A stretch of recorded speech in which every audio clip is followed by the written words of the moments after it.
Good afternoon. Scotland's spending watchdog says the amount of public money being used to fund ferry services has more than doubled in 10 years. Audit Scotland says Transport Scotland's spending on lifeline links to the Northern and Western Isles was more than £200 million. It warns the Transport Agency could find it challenging to provide services that meet passengers' needs within its budget. Ferry services in Scotland perform well overall, particularly when you look at reliability and punctuality.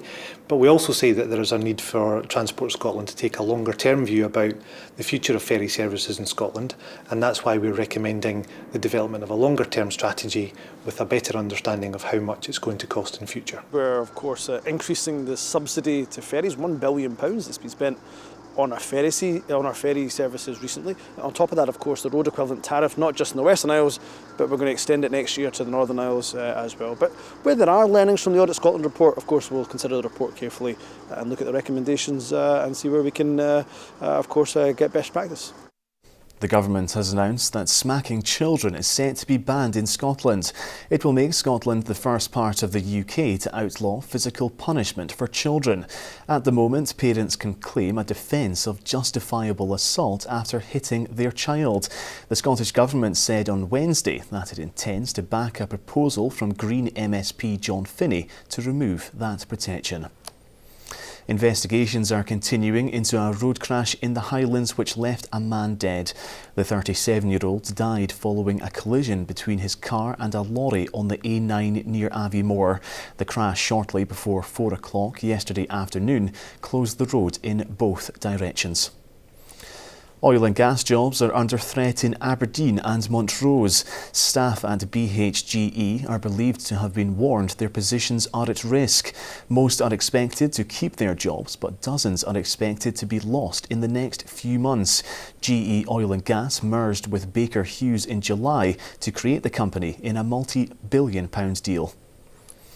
A woman who died in a flat fire in Aberdeen has been named. 39-year-old Victoria, 18, was killed in the blaze at the city's Shapinsay Square on Monday night. An investigation carried out into the fire has found there were no suspicious circumstances. Now here's Alex Hill with the weather forecast.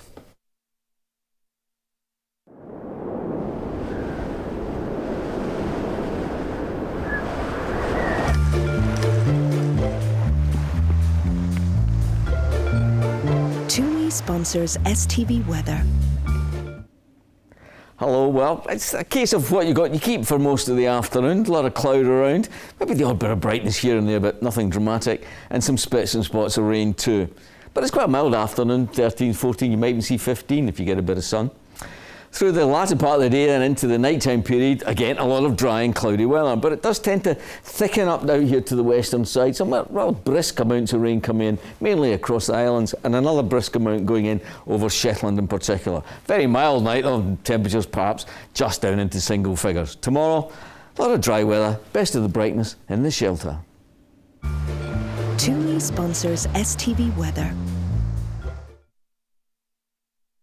That's all we've got time for this lunchtime. Norman will be here with the STV News at 6. But for now, from all of us here, have a very good afternoon. Bye-bye.